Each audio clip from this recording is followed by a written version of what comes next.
Russia Ukraine যুদ্ধে এবার বাংলাদেশকে জড়াতে চাইছে পশ্চিমারা। শত প্রচেষ্টার পরও মস্কোর বিরুদ্ধে যখন হাঁপিয়ে উঠেছে জেলেনস্কির পশ্চিমা বন্ধুরা, তখন শেষ ট্রাম্প কার্ড খেলতে চাইছে তারা। আমেরিকার কোর্টে বল ঠেলে বাংলাদেশ ও সৌদি সেনাদের দ্বারস্থ হতে যাচ্ছে কিয়েভের পশ্চিমা সমর্থকেরা। আর এমনটি হলে ইউক্রেন রাশিয়ার মধ্যবর্তী বাফার জোনে অবস্থান করবেন দেশ দুটির সেনারা। রাশিয়ার বিরুদ্ধে জিততে ইউক্রেনের জন্য সম্ভাব্য সবকিছুই করছে পশ্চিমারা। কিয়েভের অস্তিত্ব রক্ষায় যে কোনো মূল্যে ঐক্যবদ্ধ তারা। সেনা মোতায়েন সহ সামরিক সরঞ্জাম পশ্চিমা মিত্রদের থেকে সব ধরনের সহায়তাই পাচ্ছেন জেলেনস্কি। তবু যেন কিছুতেই ভ্লাদিমির পুতিনের রাশিয়াকে চ্যালেঞ্জ ছুড়ে দিতে পারছে না তার দেশ।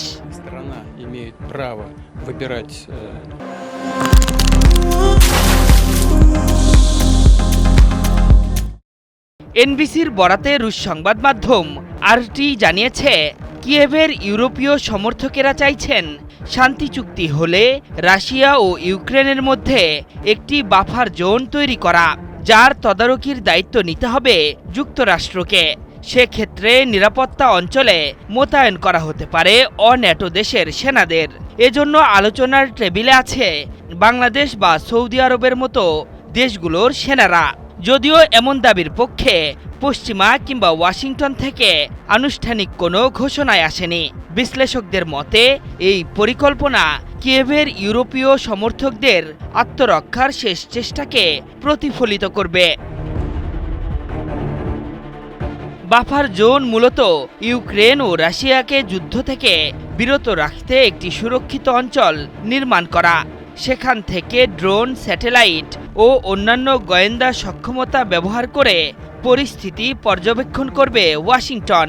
সেই সাথে অংশগ্রহণকারী দেশগুলোর সঙ্গে সমন্বয় করবে ট্রাম্প প্রশাসন। যদিও পশ্চিমাদের এমন পরিকল্পনায় বরাবরই বাদ সেধেছেন ভ্লাদিমির পুতিন। মস্কো বারবার স্পষ্ট করেছে, যে কোনো শান্তি সমঝোতার অংশ হিসেবে পশ্চিমা বা ন্যাটো সেনা ইউক্রেনে মোতায়েনের প্রস্তাব প্রত্যাখ্যান করে তারা। এর আগে পলিটিকো একই ধরনের বাফার জোনের কথা তুলে ধরেছিল, যদিও সেখানে কোনো দেশের নাম উল্লেখ করেনি তারা। প্রতিবেদনে ফরাসি ও ব্রিটিশ সেনাদের বড় অংশ হিসেবে অংশগ্রহণের সম্ভাবনার কথা বলা হয়েছিল। গত সপ্তাহে কোয়ালিশন অফ দ্য উইলিং এর সদস্য দেশগুলোর সঙ্গে বৈঠক করেন ইউক্রেন প্রেসিডেন্ট। এই দেশগুলো কিয়েভকে অস্ত্র সরবরাহ করছে এবং রাশিয়ার সঙ্গে সমঝোতা হলে নিরাপত্তার নিশ্চয়তা দেওয়ার প্রতিশ্রুতি দিয়েছে। তবে তাদের অধিকাংশ দেশই প্রকাশ্যে জানিয়েছে নিজেদের সেনা যুদ্ধের ময়দানে পাঠাবে না তারা।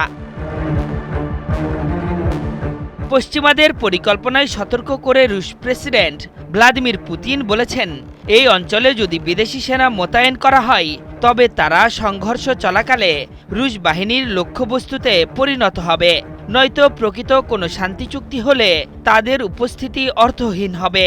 মস্কো জানিয়েছে, সীমান্তের কিছু অংশে নিজস্ব বাফার জোন তৈরি করার পরিকল্পনা তৈরি করছে তারা, বিশেষ করে কুর্স্ক ও ব্রায়ানস্ক অঞ্চলে। আশরাফুল ইসলাম, ৭১।